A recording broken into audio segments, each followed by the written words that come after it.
오늘 이 시간에는 지난 시간과 마찬가지로 권리분석 상담을 하면서 받는 질문 중에 정보가 없어서 불안해하시는 부분들, 아니면 조금 오해를 하고 계신 부분들, 이런 부분에 대해서 설명을 드리는 이런 시간을 계속 가질까 합니다.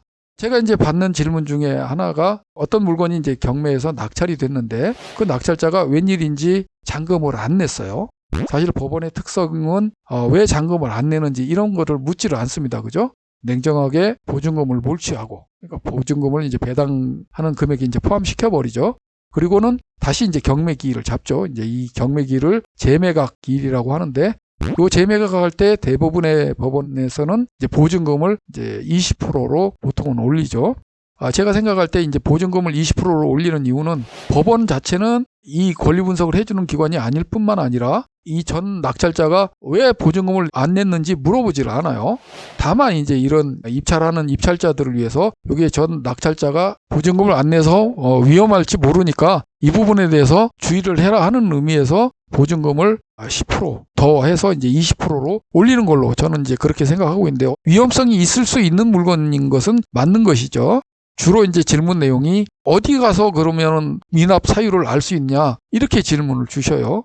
사실은 지금 현재 법원 경매 시스템으로는 미납 사유를 공개하지 않습니다. 아까 말씀드렸듯이 법원에서 낙찰자에게 왜 잔금을 안 내는가 물어보지를 않아요. 그렇기 때문에 우리가 그 사람을 직접 대면해서 물어보기 전에는 사실 이런 거는 채권자도 모르죠. 현실적으로는 알 수 있는 방법이 없다고 보시면 됩니다.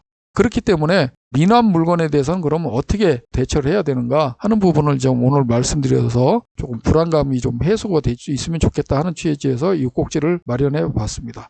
낙찰자가 잔금을 안 내는 미납 이유를 우리가 일반적으로 이제 분류를 해서 생각을 해보면은요. 일단 처음에 권리 분석이 잘못됐을 수가 있겠죠. 입찰하기 때는 생각지 못했던 권리 분석의 함정, 임금 채권 이런 것들이 관련될 수도 있고요. 아니면 눈에 보이는 권리 분석 내용인데도 입찰할 때 뭔가 좀 이렇게 뭐라고 그럴까요? 저는 이제 홀린다고 표현을 하는데 잠깐의 실수로 권리 분석 판단을 미스하는 경우가 있습니다. 경매를 오히려 많이 한 분들한테 발견되는 경우인데 권리 분석에 실수했을 경우, 그 다음에 두 번째로는 이제 물건의 가치가 입찰할 때는 5억이라고 생각했는데 나중에 낙찰받고 조금 더 이렇게 조사를 해봤더니 3억밖에 안 된다라든지 보증금을 포기하는 것이 더 나을 정도로 물건의 가치 판단을 잘못했다. 이런 경우가 있을 수 있겠죠.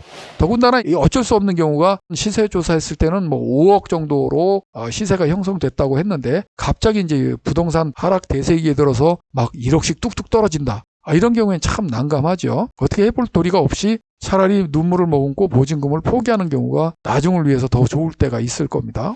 그 다음에 이제 그렇게 많지는 않지만 공동 투자를 했을 경우가 있을 수 있는데요. 공동 투자 자금과 그 다음에 대출 이런 것까지 다 맞춰서 딱 알뜰하게 자금 계획을 세워놨는데 한 사람이 갑자기 잔금을 준비를 못한다라든지 아니면 대출 받을 때는 얼마 이제 받을 수 있겠다고 계산을 해놨는데 갑자기 상황이 어려워져서 대출 환경이 안 좋아져 가지고 자금이 융통이 안 된다든지 이런 사정이 대분류라고 봤을 때는 구체적으로 이런 사유를 알기는 어렵습니다. 그렇기 때문에 이제 우리가 재매각 물건이라도 관심이 있는 경우에는 할 수 있는 최선의 방법은 다른 것이 없습니다. 우리가 정상적으로 권리 분석을 하고 권리 분석에는 이제 임차인 분석, 등기부 분석 이런 것이 있죠. 플러스 이제 물건의 시세 조사를 한 번 더 면밀하게 지금 그 감정평가 금액보다 많이 하락되는 추세인지 전 경매 낙찰 금액은 나오니까요. 그때하고 비교해서 시세가 변동이 있는지 이런 정도를 알아보고 이런 권리 분석과 물건 분석을 정상적으로 한 다음에는 너무 전 경매 낙찰인이 미납한 부분에 대해서 신경 쓰지 마시고 물론 이제 보증금을 20%나 준비해야 된다는 것은 좀 부담이 될 수는 있겠지만 오히려 이런 부분이 경쟁률을 떨어뜨리는 긍정적인 요소도 되기는 합니다. 이런 걸 감안해서 정상적으로 입찰하시면 큰 문제는 없을 거다. 이렇게 판단이 되네요.